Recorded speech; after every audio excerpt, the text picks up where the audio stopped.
came to terms with everything that has happened in my life. When I turned my hands to time, all the way back to the nights when you used. And then I had really the privilege to touch some $1 billion deals, billion euro deals.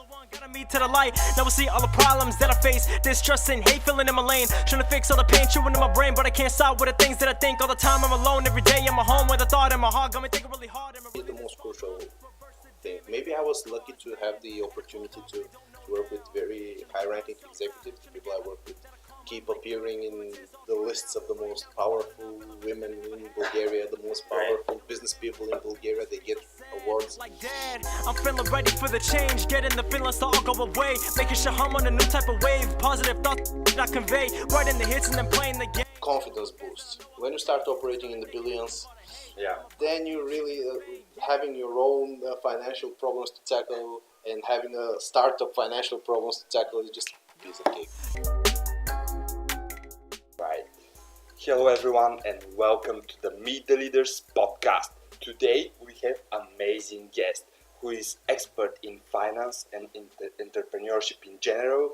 He is a huge leader in what he does, and he is recently into the entrepreneurship field. So Gencho Kerezov, welcome to the show. Thank you for having me, brother. It's like the biggest pleasure I had in a while, like talking to you like that in front of the camera.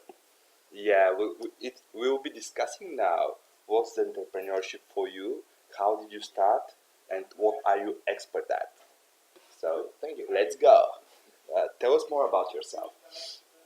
Well, I started my career at 22, straight out of university. I joined the corporate environment. I was one of the youngest managers ever appointed in a huge insurance organization. Took three and a half years of working really hard, getting a few promotions, and then I had a discussion with my managers, the senior managers, the board members, about really investing in me. So I was able to land a position into a development program within the company that took me to Italy. So I spent 6 months in MIB School of Management doing a master in insurance and risk management. And last year, 2018, MIB and our master program was ranked number 6 in the world in the field. Wow. Yes, and then I had the privilege to take 4 months in the heart of the company, which is in Munich. And I was able to work on a deal that was an exclusive partnership with a bank for half of the continent, Central and Eastern Europe.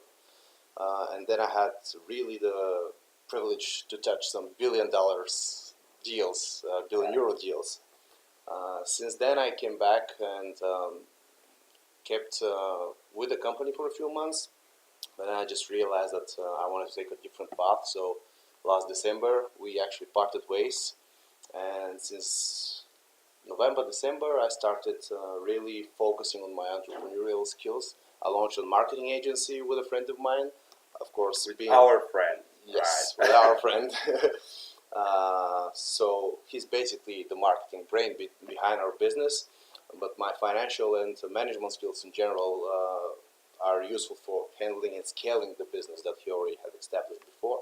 And last year I had the privilege working with you in E02, and from then we really took some time to building up the business model and putting some real tangible numbers in the finances behind the whole idea. So that was a really huge privilege, and I'm looking forward to seeing the project scale and evolve from here.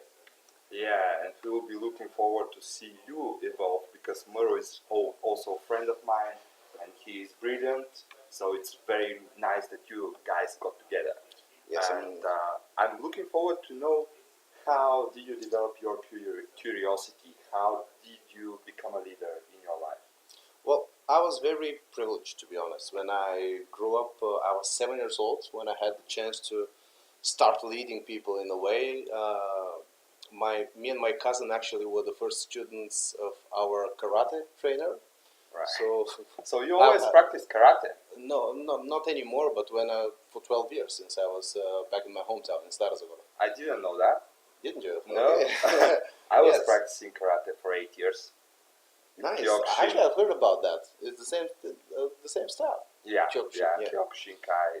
It's a huge, awesome. it's an amazing, it's a full contact sport, really hard, really tough, very physical. Yeah. So I was 7, my cousin was 9, and the two of us were the first students of our trainer. And then 6 months later, the gym, the dojo was full of like 40 kids or something. Yeah. So you can imagine, like, we are the only two people who actually has some basics. And Yeah.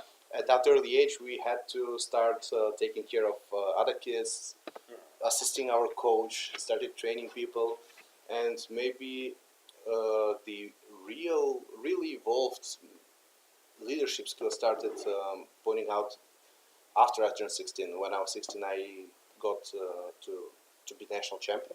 Yeah. And since then, to continue a career in sports, it took too much, like physically. So I started actually coaching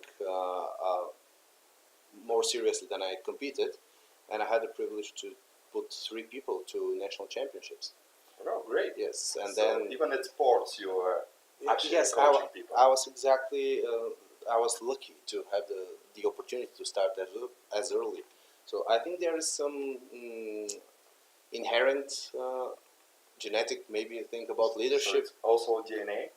I think so. I think you need to have it inside of you, but everyone has it more or less. And building the skills and being in an environment that needs that where you need to take responsibility for other people. This is what brings leadership to the table. And then a year after that, when I was 17, I actually won the elections for young mayor in my hometown. Young mayor. Yeah, it's like What's that? it's like being the head of the youth organizations in the city. All So you right. facilitate the relationship between local authorities and the youth organizations.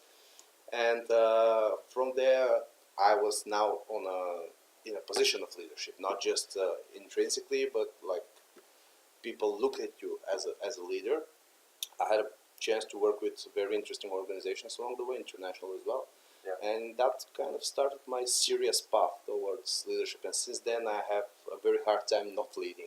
Yeah, so being led is less attractive for you. It is less attractive, but it is a necessary skill. I mean, if you cannot follow someone who's worth following, you cannot be a good leader. The thing is to pick the people you follow. Oh, This is to the- pick the that's powerful concept here.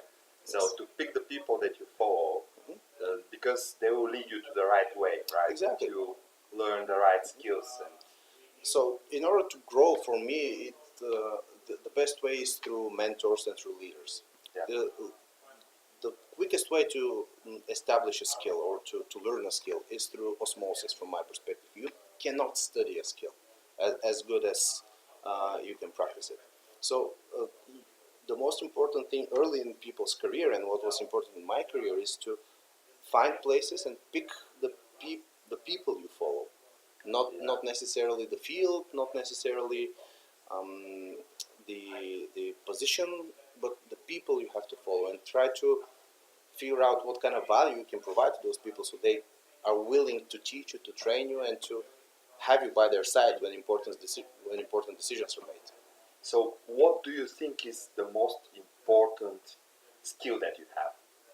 Most important, it's not that I have the most important skill I have. I think is the most important skill everyone should All right. probably have is problem solving. Problem solving. Yes, exactly. What does it what is problem solving consisted of? Well, let me take a step backwards. If you look at psychological research, Okay. the biggest predictor of success in the work field, not in life, in the work field, is IQ. The second one is conscientiousness, which is working hard, pretty much. Okay. So I'm not as conscientious as some people. I like to solve problems quickly. I like to find the shortcuts, and I like to make things work in a way that very few people would anticipate. You would So- be the first defender of shortcuts in this show. Well, this doesn't take hard work off the table. Okay. It just means that I like to do things efficiently. Okay. I don't like doing things that are not worth doing. So this is a fundamental perspective for good problem solving for me. So you need to be bright. This is purely genetic. You need to have a high IQ to be a good problem solver for sure. Can't you But develop then, that? yes, you can. The process you can develop, and the process basically is the following: you have to be able and this usually comes with experience. Okay. You have to be able to see a problem and then try to break it down to smaller blocks that you can actually handle. So most people quit things when they face a problem just because, as a whole, if the problem is big enough, you cannot see the solution right here and right now. So what you need to do is try to break it down. So you get the problem and see what is the minimum progress I can make on this today. All right. And then you start thinking about what kind of plan you need to do for today, for tomorrow. What is the minimum effective dose of making some step towards changing it?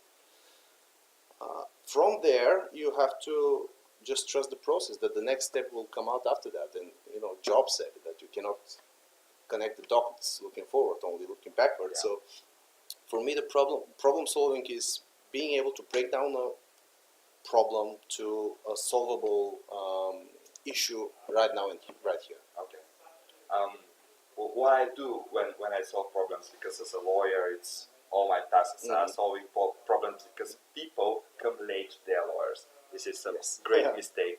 And then what I see is I examine the problem, I examine the source of the problem, where the mistake has been done, what's been omitted, and then I'm browsing through the solutions that we have at hand. Exactly. And that's how we get on the process. And then when we have the solutions, we apply them in the context of the particular problem, and this is how it gets solved. Exactly. And Get good lawyers, people. Like, don't start a business if you don't have someone like Gencho here, someone you can trust. This is crucial. I do it now in my business. I started with good lawyers. I trust them fully. Get good lawyers. And by the way, for problem-solving purposes, if you want someone to solve any kind of problem, the legal framework of thought is a very efficient and very useful thing to do. If you, for example, if you have a text to edit, give it to a lawyer. They're very good at spotting inconsistencies and making sure that they find where the problem comes from. yeah, exactly where the problem comes from, because you need to apply all the knowledge that you have on the background, and then to get ahead with solving it. Yep, exactly. And